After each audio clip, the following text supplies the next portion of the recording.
Okay, as you could probably guess by the intro, I am going to be talking about Spy. But not just any Spy, we'll be talking about Dead Ringer Spy. Now the Dead Ringer Spy is a special weapon that Spy can use to replace his Inviswatch that makes him immune to damage for a very short amount of time and turns him invisible while also giving him a slowly decreasing damage reduction. So, on paper, this weapon sounds overpowered, and in actuality, it's overpowered.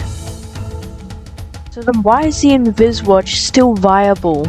And why isn't the Dead Ringer reigning supreme over everything like it should be? Well, that, my friends, is a deep rabbit hole that we're about to go down.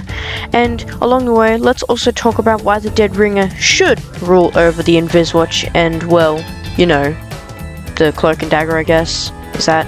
Do people still use that these days? I don't know, it's just trash to me.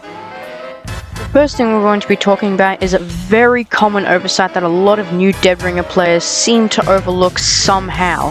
I mean, it's right there on the page. I don't even know how they miss it, but it is a very, very, very common occurrence that seems to happen.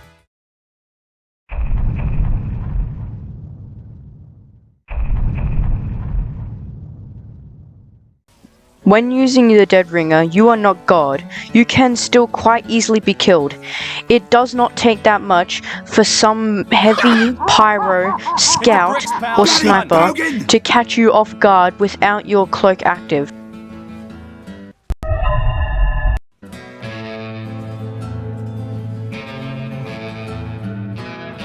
You see how easy it was to kill me?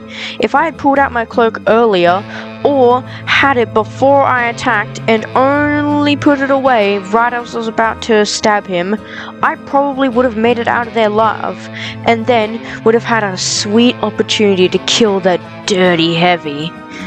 That's the difference between newbie spies and expert spies.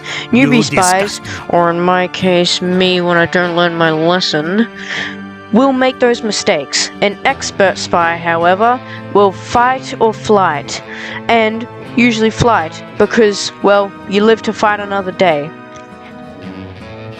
And this brings us to the next topic we're going to talk about. And while this one isn't so much necessary, it is very good to have handy.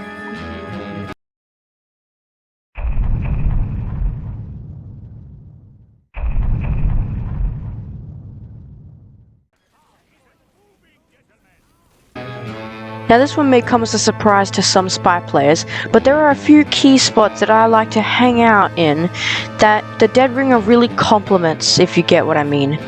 As in, I'll be sitting in, well, this spot here, let's say, and whereas with the regular cloak or cloak and dagger, if a pyro, soldier, or anybody else comes up and gets me, I'm basically done for.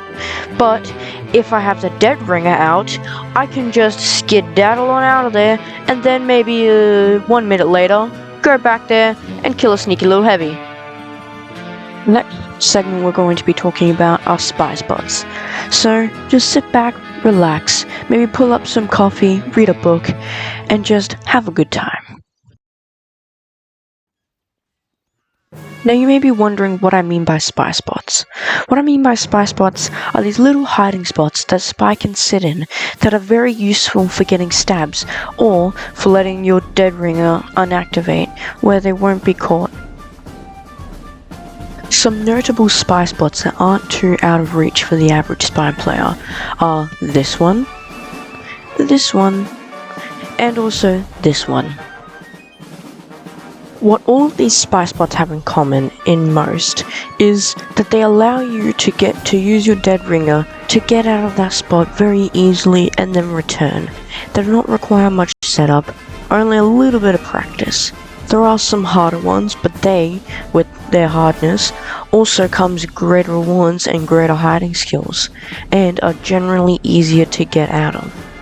But, obviously, if you are a newer spy player, I suggest sticking to the ones I've shown, as they generally allow you to get out of those spots pretty easily, except maybe the one on Upward. That one will be a little difficult, but I'm sure you can get it. And the next thing we're going to talk about is trick stabbing.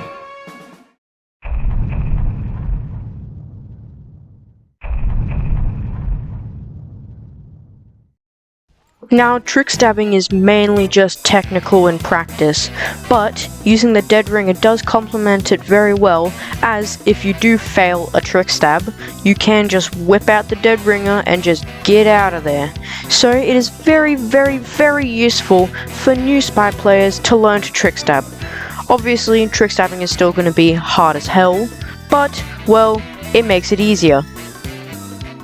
And oh boy, when you do get a trick stab, it feels so beautiful.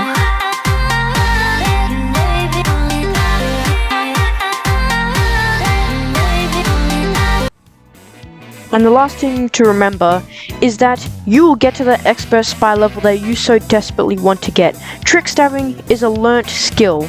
You can't just automatically be good at it just because you've watched one video or you've accidentally trick stabbed one heavy that one time.